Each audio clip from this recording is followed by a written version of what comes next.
તો જમ્મુ કાશ્મીરના પહલગામમાં થયેલા આતંકી હુમલામાં મૂળ સુરતના શૈલેષભાઈનું મોત નીપજ્યું છે। તેઓ મુંબઈ સ્થાયી થયેલા હતા। તેમના પત્ની તેમજ બાળકો સાથે જમ્મુ કાશ્મીર ફરવા ગયા હતા। આતંકવાદી દ્વારા થયેલ ગોળીબારમાં શૈલેષભાઈનું મોત નીપજ્યું। હાલ શૈલેષભાઈનો પરિવાર પોલીસ પ્રોટેક્શનમાં છે। મહત્વનું છે કે 22 એપ્રિલે પહલગામમાં આતંકીઓ દ્વારા પ્રવાસીઓ પર ગોળીબાર કરવામાં આવ્યો હતો। કાશ્મીરમાં જે આતંકવાદી હુમલો થયો એમાં 4 વર્ષ અગાઉ સુરતમાં રહેતા અને હાલમાં મુંબઈ નિવાસી શ્રી શૈલેષભાઈ હિંમતભાઈ કડથિયાનું દુઃખદ અવસાન થયેલ છે।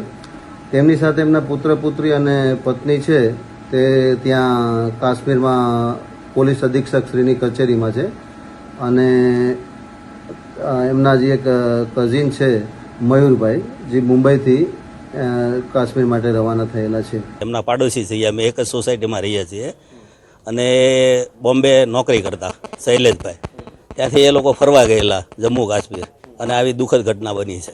જમ્મુ કાશ્મીરના પહેલગામ ખાતે ગઈકાલે આતંકવાદીઓએ જે હુમલો કર્યો હતો જેમાં 27 લોકોના મોતના સમાચાર સામે આવ્યા હતા। તેમાંનો એક યુવક હતો સુરતનો। જી હા, દ્રશ્ય જોઈ શકાય છે સુરતના મોટા વરાછા વિસ્તારમાં મૂળ અમરેલીનો રહેવાસી એવો શૈલેષ પરિવાર સાથે આ જ મકાનમાં રહેતો હતો, પણ 1 વર્ષ પહેલાં તે કામ ધંધાની શોધમાં મુંબઈ ખાતે જઈને સ્થાયી થયો હતો। કહી શકાય કે શૈલેષનો આજે જન્મદિવસ હોવાની વિગતો સામે આવી રહી છે અને જન્મદિવસ ઉજવવા માટે પરિવાર સાથે જમ્મુ કાશ્મીર પહોંચ્યો હતો, પણ એને ક્યાં ખબર હતી કે જન્મદિવસની તૈયારી કરતાં તેના પરિવારને જન્મદિવસના આગલે દિવસ મોતના સમાચાર સામે મળશે। ખાસ કરીને પરિવારના અમુક લોકો પહોંચ્યા છે પહેલગામ ખાતે તેનો મૃતદેહ લેવા માટે અને બપોર બાદ એટલે કે મોડી સાંજ થતાં શૈલેષનો મૃતદેહ સુરત લાવવાની શક્યતા છે, જેને લઈને પરિવાર અને તંત્ર વચ્ચે આ બાબતે ચર્ચા ચાલી રહી છે કે તેનો મૃતદેહ મુંબઈ લઈ જવો કે પછી સૌરાષ્ટ્ર ક્યાં સુરત। આ તમામ ચર્ચાઓ વચ્ચે કહી શકાય કે શૈલેષના મોતના સમાચારને લઈને જે પ્રકારની વિગતો સામે આવી હતી તેને લઈને પરિવાર સાથે સમગ્ર વિસ્તારમાં શોકનું મોજું ફરી રહ્યું છે, કારણ કે સુરતમાં 2006માં આ જ પ્રકારે જમ્મુ કાશ્મીરના હુમલામાં 4 બાળકોએ જીવ ગુમાવ્યા હતા। ત્યારે વર્ષો બાદ ફરી એક વખત જમ્મુ કાશ્મીરમાં આતંકવાદીના હુમલામાં એક ગુજરાતી અને તેમાં પણ સુરતના યુવકના મોતને લઈને લોકોમાં આક્રોશ અને શોક જોવા મળી રહ્યો છે। કેમેરામેન જીગર ગુગલ સાથે કીર્તેશ પટેલ, ન્યૂઝ 18 ગુજરાતી, સુરત। આ તરફ જમ્મુ કાશ્મીરમાં જે 3 ગુજરાતીઓના મૃત્યુ થયા છે તેમાં ભાવનગરના પિતા પુત્રના હુમલામાં પણ મોતના સમાચાર છે। કાળિયા બીડ વિસ્તારમાં રહેતા પિતા પુત્રના મોત થયા છે। યતિન પરમાર, સ્મિત પરમારનું હુમલામાં મોત થયું છે। જમ્મુ કાશ્મીરમાં યોજાયેલ મોરારી બાપુની કથા સાંભળવા ભાવનગરના 20 લોકો ગયા હતા। એ દરમિયાન આ ઘટના ઘટી હોવાની પ્રાથમિક જાણકારી મળી રહી છે।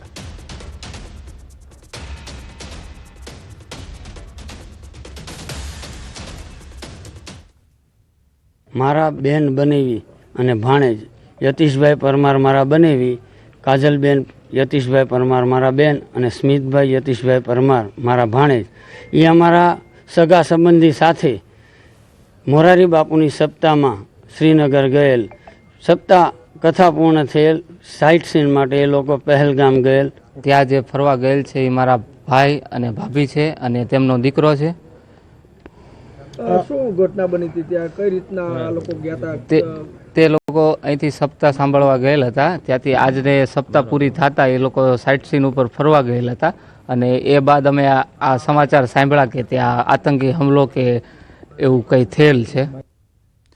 જમ્મુ કાશ્મીરમાં આતંકી હુમલા બાદ પ્રવાસીઓ માટે મોટી જાહેરાત। મહત્વનું છે કે ઉનાળાની સિઝનમાં અંદાજે ગુજરાતમાંથી 50,000થી વધુ પ્રવાસીઓ કાશ્મીર જતા હોય છે, ત્યારે આવા પ્રવાસીઓ માટે ટૂર ઓપરેટર આલાપ મોદીએ માહિતી આપી। પ્રવાસીઓને લઈ એર ઇન્ડિયા અને ઇન્ડિગોની મોટી જાહેરાત। 30 એપ્રિલ સુધી જો કાશ્મીરના પ્રવાસ પર ન જવું હોય તો કેન્સલેશન ચાર્જ લીધા વગર પૂરું રિફંડ મળશે।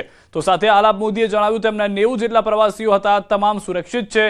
ઉપરાંત અજય મોદી ટ્રાવેલ્સ દ્વારા પણ જાહેરાત કરાઈ છે કે પ્રવાસ કેન્સલ કરો તો ચાર્જ નહીં લે, સાથે જમ્મુ કાશ્મીર સિવાય અન્ય સ્થળે ફરવા જવું હોય તો પ્રવાસ ડાયવર્ટ કરવામાં પણ આવશે। ઇન્ડિગો એરલાઇન અને એર ઇન્ડિયા તરફથી એક સ્પેશિયલ અપડેટ આવી છે કે 30 એપ્રિલ સુધીના પ્રવાસી જે લોકો બી શ્રીનગર જઈ રહ્યા હતા તો એ કેસમાં કોઈ પણ પ્રકારનું કેન્સલેશન કાપવામાં નહીં આવે એવી સ્પેશિયલ એડવાઇઝરી એર ઇન્ડિયા અને ઇન્ડિગો તરફથી આપવામાં આવી છે। એટલે પ્રવાસીને નાણાકીય નુકસાન અટકી જશે। સાથે સાથે હું મારી અજય મોદી ટ્રાવેલ્સની વાત કરું તો અમે લોકોએ પણ પ્રવાસીને એપ્રિલ મે જૂનમાં કોઈ બી પ્રવાસ બુક કરાયો છે કાશ્મીરનો તો અને કેન્સલ કરવો છે તો એક સંજોગમાં એમને નાણાકીય નુકસાન ના થાય એ રીતનો આખી વ્યવસ્થા ઊભી કરવા જઈ રહ્યા છીએ. હાલ રોકાઈશું એક વિરામ માટે. આપ જોડાયેલા રહો ગુજરાતની number 1 news channel news 18 Gujarati સાથે.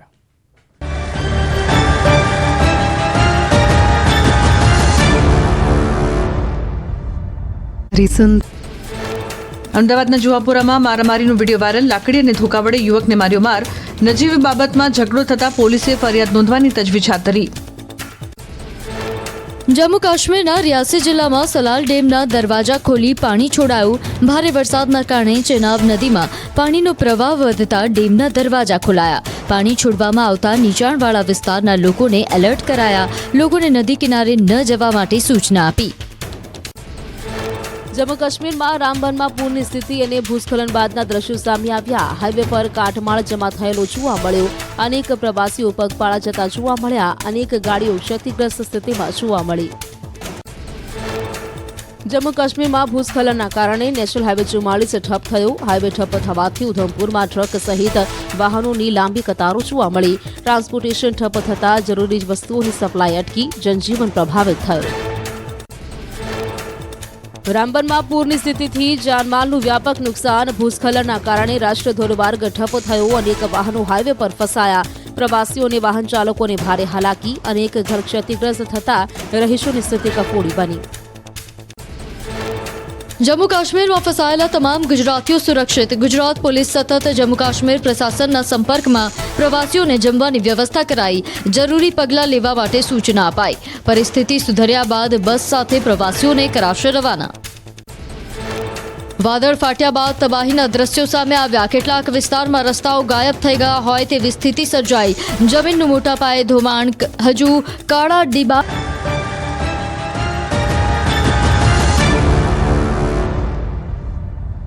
તો જમ્મુ કાશ્મીર હુમલા બાદ પ્રવાસીઓની સુરક્ષા વધારી દેવામાં આવી છે. ગુજરાતી પ્રવાસીઓની સુરક્ષા વધારાઈ છે. 50 પ્રવાસીઓને બનિહાલ જિલ્લામાં ખસેડાયા છે. પાલનપુર અને ગાંધીનગરના કુલ 50 પ્રવાસીઓને ખસેડાયા છે બનિહાલ સેન્ટર હોમમાં. 50 પ્રવાસીઓને હાલમાં રાખવામાં આવ્યા છે. તે દ્રશ્યો પણ આપ જોઈ રહ્યા છો. Army, paramilitary force, collector, SP, SDM તમામ અધિકારીઓ પ્રવાસીઓની સુરક્ષા અને સેવામાં. ફસાયેલા ગુજરાતી પરિવાર સુરક્ષિત છે. પ્રશાસન દ્વારા જમવાનું અને રહેવાની સુરક્ષિત વ્યવસ્થા કરી દેવામાં આવી છે. હવે જે પણ પ્રવાસીઓ છે તેઓ સકુશળ પરત ફરી શકે તે માટેના તમામ પગલાં લેવામાં આવી રહ્યા છે. આર્મી સહિત તમામ લોકો, જે પણ ઉચ્ચ અધિકારીઓ છે, તમામ લોકો હાલમાં ત્યાં ઉપસ્થિત છે સુરક્ષાથી લઈને સેવામાં.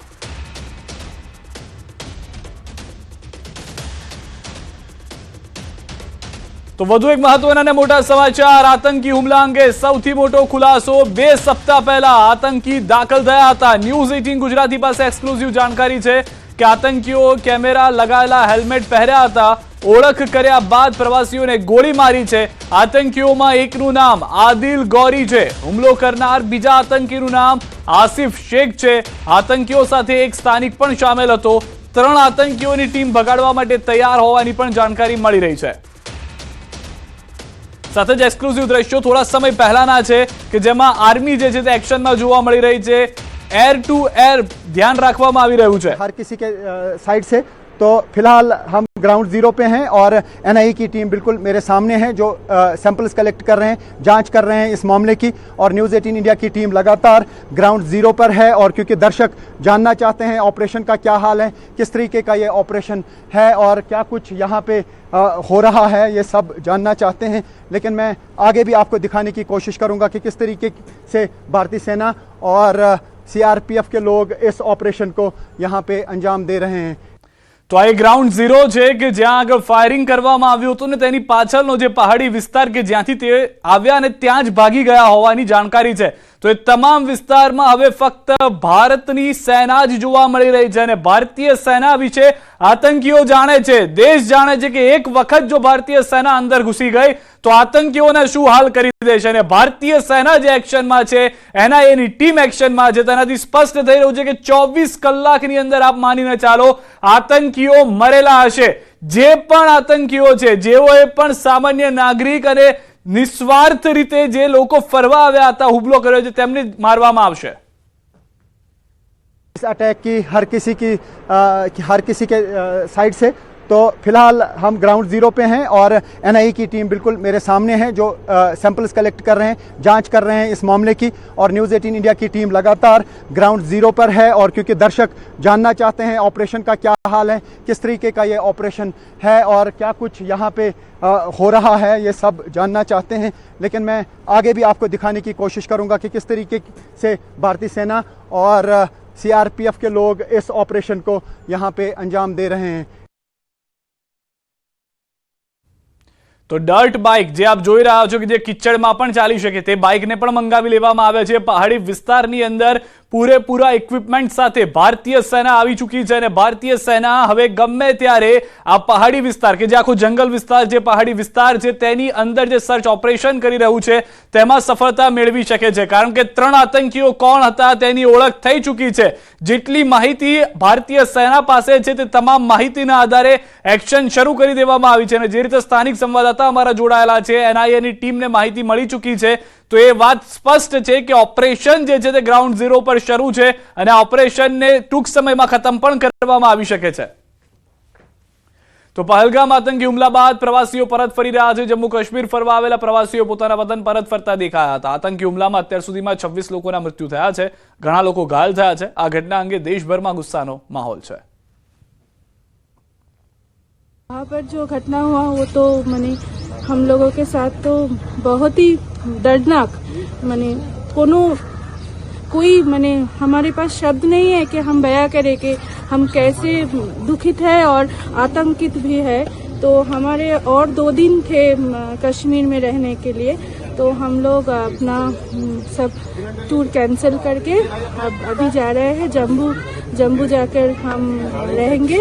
सब लोग मतलब जो लोग बाहर से फ़ोन कर रहे हैं मुझे, मेरे दोस्त लोग, रिलेटिव्स और दूसरे स्टेट से भी लोग फ़ोन कर रहे हैं जो जान पहचान के हैं, क्या हुआ है। तो मेरे साथ ऐसा कभी कुछ नहीं हुआ था। તો કાશ્મીર ખીણના પહેલગામમાં પ્રવાસીઓ પર આતંકવાદી હુમલા બાદ પૂંછમાં ભારત પાક નિયંત્રણ રેખા પરના છેલ્લા ગામ જલાસમાં પોલીસ દ્વારા સુરક્ષા વધારી દેવામાં આવી છે।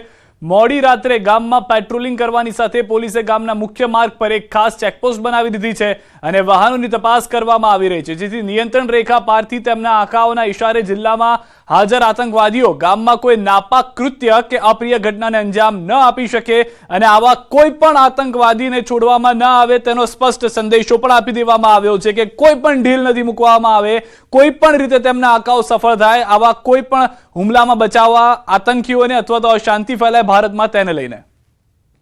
कश्मीर के पहलगाम में हुए आतंकी हमले के बाद न्यूज़ 18 की टीम इस समय पहुंची है पुंछ के भारत पाकिस्तान नियंत्रण रेखा पर स्थित गांव जलास में। गांव जलास जो है अंतिम गांव है और अल्पसंख्यक यहाँ पर काफ़ी संख्या में रहते हैं, जिसके चलते इस क्षेत्र में जो है पुलिस की तरफ से सुरक्षा बढ़ा दी गई है। जहाँ एक तरफ पुलिस पूरे गाँव में गश्त कर रही है, वहीं गाँव में आने वाले मुख्य मार्गों पर जो है नाका लगाया गया है और आप देख सकते हैं किस प्रकार पूरी चौकसी के साथ यहाँ पर पुलिस के अधिकारी और जवान तैनात हैं और आने जाने वाले वाहनों की जाँच कर रहे हैं ताकि इस क्षेत्र में किसी प्रकार की कोई जो है ऐसी घटना ना घट सके, क्योंकि पाकिस्तान की तरफ से लगातार जो है प्रयास किए जाते हैं कि नापाक हरकतों को अंजाम दिया जाए और उसको देखते हुए जहां पर सुरक्षा बढ़ाई गई है, खास करके नियंत्रण रेखा से सटे जो गांव हैं वहां पर सुरक्षा बढ़ाई गई है। क्योंकि जिस प्रकार आतंकियों ने कश्मीर के पहलगाम में यात्रियों पर हमला करके उनका जो है नरसंहार किया है, उसके बाद जो है इस क्षेत्र में सुरक्षा बढ़ाई गई है, क्योंकि यहाँ पर अल्पसंख्यक रहते हैं। नियंत्रण रेखा के उस पार से अक्सर जो है कोशिश रहती है कि यहाँ पर अल्पसंख्यकों को नुकसान पहुंचाया जा सके। आप देख सकते हैं किस प्रकार जो है कोई भी वाहन जो है यहाँ पर आता है उसकी जांच की जाती है और देर रात्रि का समय होने के बावजूद जो है।